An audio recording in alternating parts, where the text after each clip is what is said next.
चलिए वैसे हम आपको बोले थे अगले वीडियो में कि हाइब्रिडेशन हम सिखाएंगे। हाइब्रिडेशन इसीलिए सिखाएंगे वैसे कि ये हाइब्रिडेशन 11th में है और 12th में भी। 11th में अगर फिजिकल केमिस्ट्री में पढ़ते हैं आप लोग तो केमिकल बॉन्डिंग में पढ़ते हैं, केमिकल बॉन्डिंग चैप्टर में, जिसमें 7 टाइप्स का हाइब्रिडेशन। ऑर्गेनिक में पढ़ते हैं तो there are 3 types of hybridization. Organic chemistry में हाइब्रिडेशन 3 टाइप्स का ही होता है। इसी कारण हम 12th के बच्चों से के लिए बोलते हैं कि आप लोग अच्छे से पढ़िए। सुपर से ट्रिक है, ट्रिक याद कीजिएगा। हाँ, ट्रिक याद हो सीखने के लिए कुछ 11th की टॉपिक भी याद होना चाहिए। ये वीडियो हम अपने 11th और 12th दोनों बच्चे के लिए बनाते हैं। ध्यान रखिए, अगर आप 11th में तब पर भी सीखिए, क्योंकि हाइब्रिडेशन एक ही होता है। ऐसे नहीं है बात, वैसे 11th का ज़्यादा होता है, 12th का बस सिंपल सा वही क्वेश्चन आपके बिहार बोर्ड के ऑब्जेक्टिव में सब्जेक्टिव में पूछा जाएगा। सिंपल सा ध्यान रखिएगा। हाइब्रिडाइजेशन, चलिए वैसे बिना समय गंवाते हुए थोड़ा वीडियो बड़ा भी बन सकता है। हाइब्रिडाइजेशन लिखे हैं, mixing of orbital is known as hybridization. कहते हैं कि ऑर्बिटल जो आपस में मिक्स करेगा उसी को हाइब्रिडाइजेशन कहा जाता है। तो हमने सिंपल सा वर्ड में बताया है कि mixing of orbital is known as hybridization, कि ऑर्बिटल की मिक्सिंग को ही हाइब्रिडाइजेशन कहा जाता है। सर ये ऑर्बिटल क्या होता है? तो भाई साहब 4 टाइप्स का ऑर्बिटल होता है, गौर से ध्यान रखिएगा भाई साहब। एक होता है एस ऑर्बिटल, एक होता है पी ऑर्बिटल, एक होता है डी ऑर्बिटल और एक होता है एफ ऑर्बिटल। तो भाई साहब ये 12th वाले बच्चे गौर से ध्यान रखिए। अगर आप 11th में भी आए तो अच्छा से ध्यान रखिए ताकि 12th में दिक्कत ना हो। भाई साहब एस ऑर्बिटल का शेप हमेशा स्फेरिकल होता है, गोलाकार स्फेरिकल। पी ऑर्बिटल का शेप डम्बेल होता है, डी ऑर्बिटल का शेप डबल डम्बेल होता है और एफ ऑर्बिटल का शेप कॉम्प्लेक्स, मतलब बहुत सारा डम्बेल मिलके बनेगा वह एफ ऑर्बिटल। जब 2 डम्बेल आपस में डमरू की तरह जब 2 डम्बेल आपस में बनेगा तो डी ऑर्बिटल, एक डम्बेल होगा तो डम्बेल ही बोलेंगे। सर इसका spherical, dumbbell, double dumbbell, complex compound, इससे कैसे क्वेश्चन पूछेगा देख लीजिए। कभी काल वैसे ये क्वेश्चन दोनों बार बार रिपीटेशन होता है कि पी ब्लॉक और पी ऑर्बिटल और डी ऑर्बिटल ये दोनों मिक्सिंग होता है। कभी काल पूछेगा in which the following of correct option in D orbital का शेप। डी ऑर्बिटल का शेप पूछता है तो बच्चे में कंफ्यूजन सी दौर आ जाती है कि डी ऑर्बिटल डम्बेल की तरह होता है। तो भाई साहब हमेशा याद रखिएगा कि पी ऑर्बिटल का शेप डम्बेल की तरह होता है, डी ऑर्बिटल का शेप डबल डम्बेल की तरह होता है। मेरी बात समझ, आप इसी पॉइंट को दो याद रखिएगा कि पी ऑर्बिटल का शेप डम्बेल की तरह, डी ऑर्बिटल का शेप डबल डम्बेल की तरह होता है। चलिए भाई साहब ये तो आपको हमने बता दिया। अब देखिए यहाँ पे आप सिंगल हाइब्रिडेशन निकालने के लिए आपको बॉन्ड पे ध्यान रखना पड़ेगा। ये सिंगल बॉन्ड दिख रहा है आपको, ये सिंगल बॉन्ड जो है भाई साहब, इस सिंगल बॉन्ड कनेक्शन में एक सिग्मा होता है। ध्यान रखिएगा, सिग्मा को हम लोग ऐसे लिखते हैं। पूछेगा सिंगल बॉन्ड में कितनी सिग्मा बॉन्ड होता है, तो भाई साहब सिंगल बॉन्ड में 1 सिग्मा बॉन्ड होता है। डबल बॉन्ड है तो डबल बॉन्ड में 1 सिग्मा और 1 पाई बॉन्ड होगा। ट्रिपल बॉन्ड में 1 सिग्मा और 2 पाई बॉन्ड, हमने यहाँ पे नहीं लिखा क्योंकि आपको समझाने के लिए। ट्रिपल बॉन्ड कनेक्शन में 1 सिग्मा और 2 पाई बॉन्ड, डबल बॉन्ड में 1 सिग्मा 1 पाई, सिंगल बॉन्ड में ओनली 4 सिग्मा बॉन्ड। इसका मीनिंग होता है कि बॉन्ड बढ़ने से सिग्मा में कोई इफेक्ट नहीं होता, वह हमेशा कांस्टेंट एक ही की मात्रा में होगा, लेकिन बॉन्ड बढ़ने से पाई बॉन्ड की संख्या इंक्रीज करता। तो हमने बता दिए थे कि सिंगल बॉन्ड में 1 सिग्मा, डबल में 1 सिग्मा 1 पाई, ट्रिपल में 1 सिग्मा 2 पाई। भाई साहब देखिए हमने कहा हाइब्रिडेशन का सुपर ट्रिक देखें, ये हम खुद लिखे, ये अपना फार्मूला खुद आपको दिया है और जो एनसीईआरटी दिया है वह भी हम आपको लिख दिए। तो भाई साहब पहले हम जो दिए हैं उस फार्मूला को देखिए। हाइब्रिडेशन का फार्मूला लिखे है 1/2, जिसे 1/2 बोलते हैं। 1/2 बड़ी कोष्ट v + m - c + s और कोष्ट हमने बंद कर दिया। 1/2 v + m - c + a। Sir ये v क्या कहता है? v का मीनिंग हुआ कि सेंट्रल मेटल आइटम जो होगा, भाई साहब सेंट्रल मेटल आइटम जो होगा उसका हम लोग वैलेंस इलेक्ट्रॉन लिखेंगे। Valence electron, central metal atom का हम लोग वैलेंस इलेक्ट्रॉन लिखेंगे। v का कहने का मीनिंग हुआ एम का मीनिंग क्या हुआ कि सेंट्रल मेटल आइटम के जो बगल में एलिमेंट हो वह मोनो एटॉमिक वैलेंसी, उसकी जो वैलेंसी होगा वह 1 होना चाहिए, या तो वह पॉजिटिव फैक्टर में हो या निगेटिव फैक्टर में, या वह केटाइंस में हो या एनायंस में, उससे कोई फर्क नहीं पड़ता।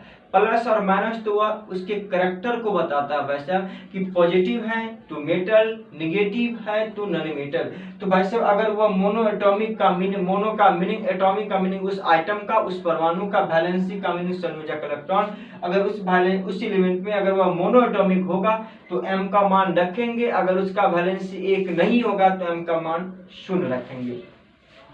सी कहता है नंबर ऑफ केटायन, तो भाई साहब जितनी प्लस चार्ज होगा उतना हम लोग घटा देंगे, और ए का मीनिंग होता है नंबर ऑफ एनायन, जितनी माइनस चार्ज होगा उतना जोड़ देंगे।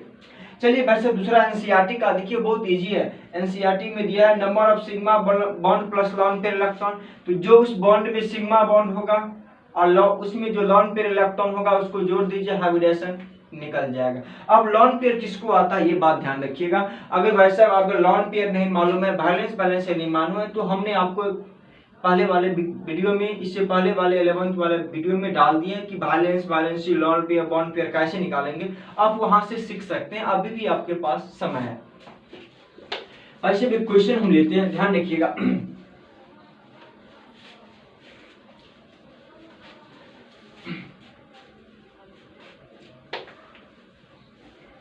देखिए गौर से, अगर हमें एक क्वेश्चन लेते हैं, आप लोग गौर से देखते रहिएगा। क्वेश्चन से पहले देखिए नंबर ऑफ सिग्मा बॉन्ड, अगर नंबर ऑफ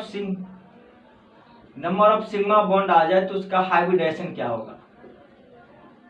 देखिए भाई साहब हम लिख देते हैं, आप लोग भी लिख लीजिएगा। अगर नंबर ऑफ सिग्मा बॉन्ड 2 आवे तो उसका हाइब्रिडेशन sp होता, 3 आवे तो sp2 होता, और 4 आवे तो sp3 होता। हम तीन ही हाइब्रिडेशन पढ़ाएंगे क्योंकि हम आपको ऑर्गेनिक केमिस्ट्री के लिए पढ़ाते हैं। तो भाई साहब 2 आएगा तो sp3 आएगा तो sp2, 4 आएगा तो sp3 होगा। अगर बोलिएगा सर 5 आ जाए तो कोई बात नहीं भाई साहब, 5 आएगा तो sp3d लिख ही लीजिए, 6 आएगा तो sp3d2, और 7 आ जाएगा तो sp3d3। ये 7 टाइप्स का हाइब्रिडेशन होता है। तो भाई साहब 2 सिग्मा तो sp, 3 तो sp2, 4 तो sp3, 5 तो sp3d, 6 तो sp3d2 और 7 तो sp3d3। भाई साहब देखिए हम क्वेश्चन में चलते हैं। एक क्वेश्चन देखिए, मेरे पास NH3 दिया गया है, गौर से ध्यान रखिएगा। ये NH3 देख रहे हैं भाई साहब, अमोनिया जिसे बोलते हैं NH3।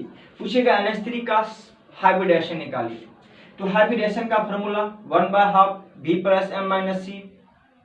तो भाई साहब इस फॉर्मूला पे चलेंगे तो पहले हमें V को निकालना है। V क्या कहता है, तो भाई साहब हम इसको मिटा देते हैं। यहाँ पे हाइब्रिडेशन का फॉर्मूला हम लोग यहाँ पे लिख देते हैं, हाइब्रिडेशन शॉर्टकट में 1/2 × V + M - C + A।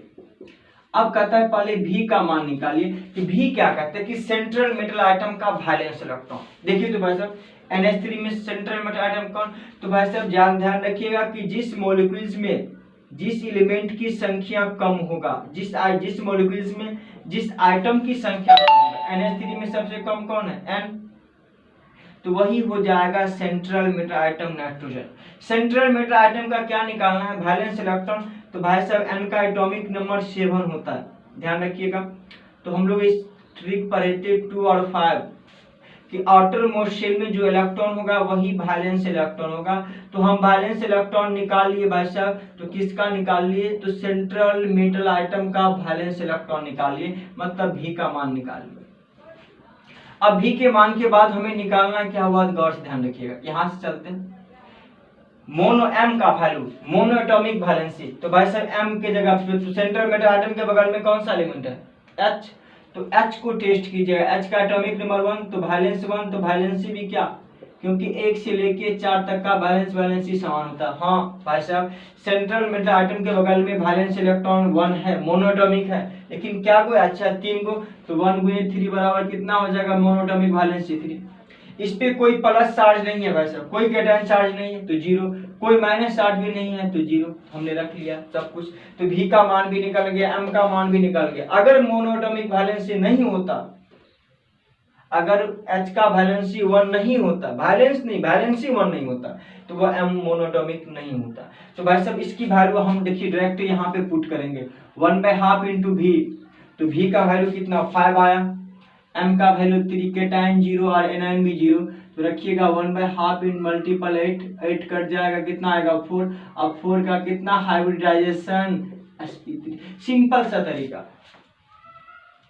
तो भाई साहब सेंट्रल मेटल एटम किसको बोलेंगे, जो इस मॉलिक्यूल्स में जिस एलिमेंट की संख्या, जिस आइटम की संख्या सबसे कम हो, वही कहलाएगा आपको सेंट्रल मेटल एटम। तो उसका वैलेंस निकाल लीजिएगा, उसके बगल में जो एलिमेंट होगा उसकी वैलेंसी निकालिएगा। अगर वो मोनोएटॉमिक आ जाए, उसकी वैलेंसी 1 आएगा, तब M का वैल्यू रखिएगा। अगर 1 से ज्यादा जैसे 2 आ जाए, 3 वैलेंसी आ जाए, तो M के जगह पे 0 रखिएगा।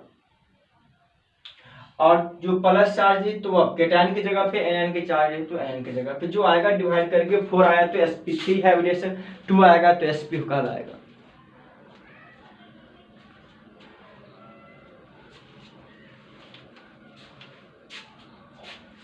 याद है भाई साहब। अब देखिए एक क्वेश्चन और हम आपको बताते हैं सर, रूल नंबर 2 से इसी क्वेश्चन को एक दूसरा क्वेश्चन लेके देखिए। CH4 को निकालिए, तो कैसे निकालेंगे। तो भाई सर C के पास, आप ऐसे भी बता सकते हैं सर C के पास 4 OH लगा हुआ। चलिए सिंपल से तरीका से,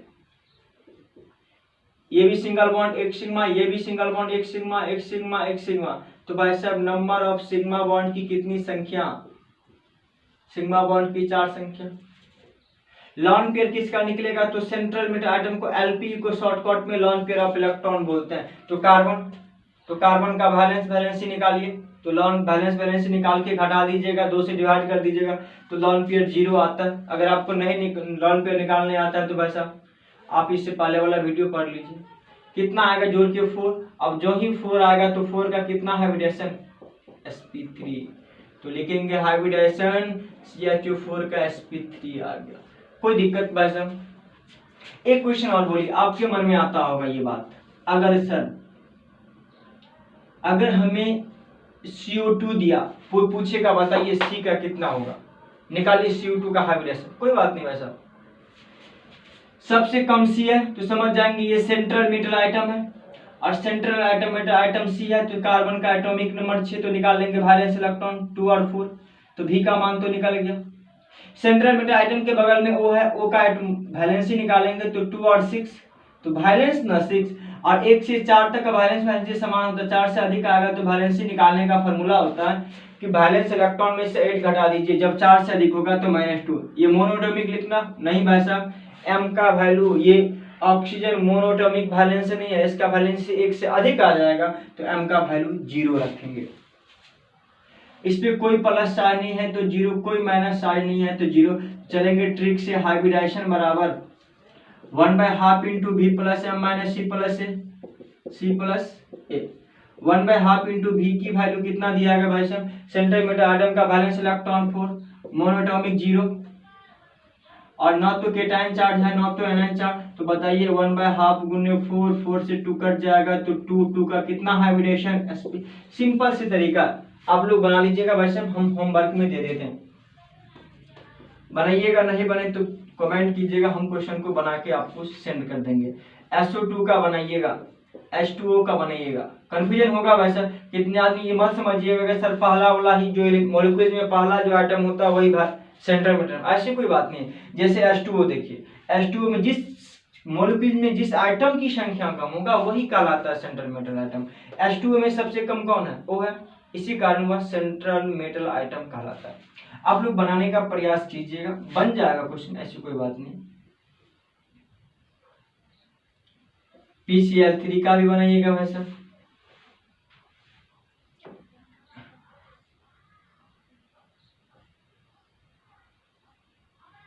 माइनस चार्ज रहेगा, प्लस चार्ज रहेगा, तो कोई कंफ्यूजन नहीं होना चाहिए भाई साहब।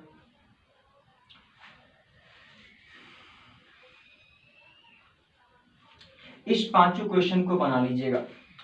कंफ्यूजन आ गई तो भाई साहब बैक करके क्वेश्चन को फिर से पढ़िएगा ये तो हम आपको बता दिए कि 1 से 2 क्वेश्चन आपको बन जाएगा। ये इनऑर्गेनिक केमिस्ट्री के एक भाई साहब हम सबसे इम्पोर्टेंट कल या परसों दो दिन के अंदर में प्रयास करेंगे, एक वीडियो बना के डालेंगे ऑक्सीडेशन नंबर का।